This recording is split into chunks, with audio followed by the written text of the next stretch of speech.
Welcome to the True Crime Never Sleeps podcast. I am your host, Larry Lease. On today's episode of Shit Out of Luck, we're diving into Al Capone. But first, we'd like to thank our sponsor, Poddex, for sponsoring this episode. Poddex are the hottest new tool for podcasters looking to have more meaningful conversations or gamify their podcast. Simply shuffle up, ask a question, and let the content roll. Get yours today at poddex.com and use the code Larry21 for 10% off. And also Audible.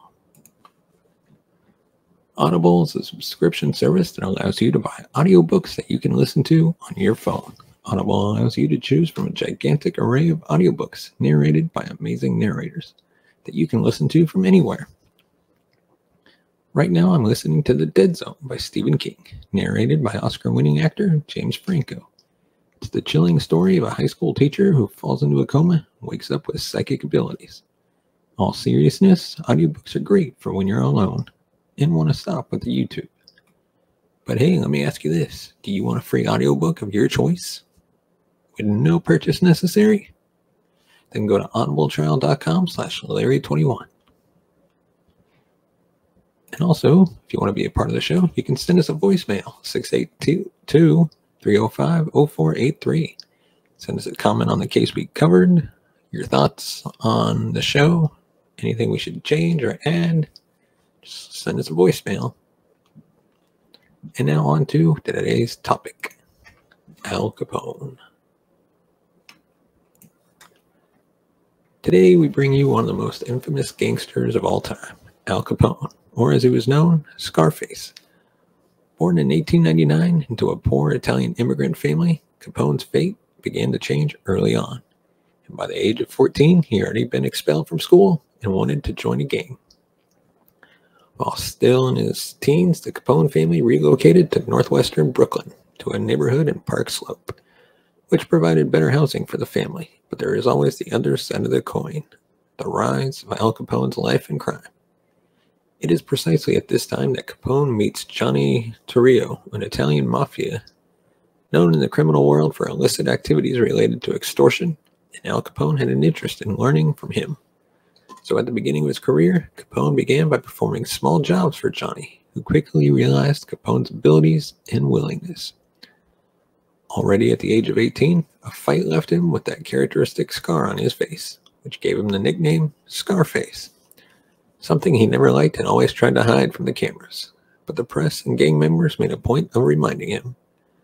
But Capone still had one foot to what we call normative.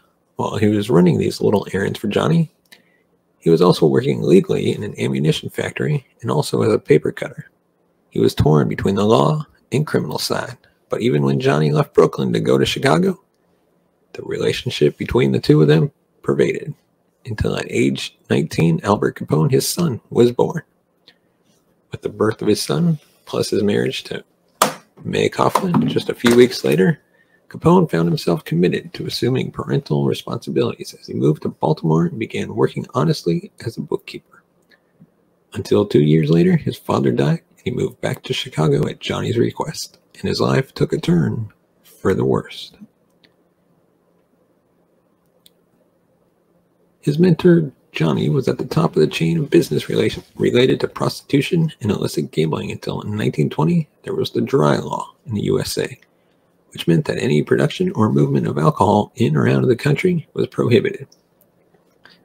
Johnny saw an opening to start profiting from alcohol smuggling, and that's when Capone came into play. His insight quickly got him promoted within the gang, which forced him to be more active in the center of the operations, which resulted in him buying a house in Chicago to bring his family with him. Smuggling was on the rise, and it was believed that the gang was making something like $100 million annually. But it was short-lived, because in 1923, a reformist mayor had plans to put an end to smuggling in the city, and the gang was forced to change their headquarters to Cicero, in addition to the number of voters that were intimidated and killed so the elections could be faked.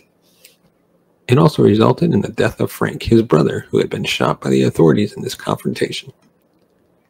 Every day the siege was tighter for the gang, until in August 1925, Johnny was wounded in a rival gang fight, which caused him to leave the business and return to Italy, leaving his entire legacy to Al Capone. now the youngest mafia boss in history. Capone had a bad reputation in the media. He was seen as a drunk and a brute. Unlike most of the population who saw him as a hero, because besides being generous to those closest to him, he was able to solve the problem with the dry law.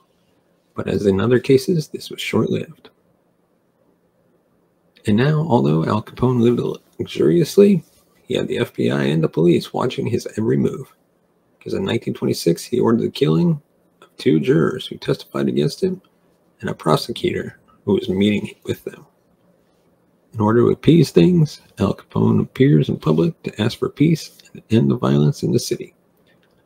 But on February 14, 1929, members of Capone's gang disguised themselves as policemen and shot 7 members of the rival gang, Moran, in a garage on the north side of Chicago. It became known as the Valentine's Day Massacre. But the public no longer liked him, and even though he was not present in this and other massacres that happened, he was held accountable for his actions and was now seen as a criminal, both by the media and by the population that disliked his actions. And the FBI made every effort to put him behind bars. Paradoxically, the investigation never managed to have concrete evidence incriminating Capone for the murders, so they changed their approach. Instead of charging him with murder, Capone was indicted on June 5, 1931, for 22 counts of income tax evasion. Aware of the penalty that could be imposed on him, he tried a plea bargain, in which he agreed to go to prison for 2.5 years for the acts he had committed. But the judge did not accept the plea, and he was eventually sentenced to 11 years in prison. In 1934, he was transferred to the high-security prison in Alcatraz. He was also famous for being one of the first inmates to open the prison. He was eventually transferred to Baltimore 5 years after his conviction because Capone had neurosyphilis, which is a bacterial infection in the brain that would leave him with dementia. But he only stayed there 3 years and was released for good behavior. So he returned home to his wife. The worst was expected, and on January 25th, 1947, Capone died of complications from syphilis. At only 48 years of age, one of the greatest mobsters America has ever seen, left a trail of blood that will continue to be remembered. Let us know your thoughts on Al Capone in the comments section below. As always, you can support the channel by buying us a coffee at buymeacoffee.com/TCNS. Please hit that thumbs up button, hit the subscribe button, the bell notification button to be notified of future videos. And as always, thank you so much for watching and listening, and we will see you next time.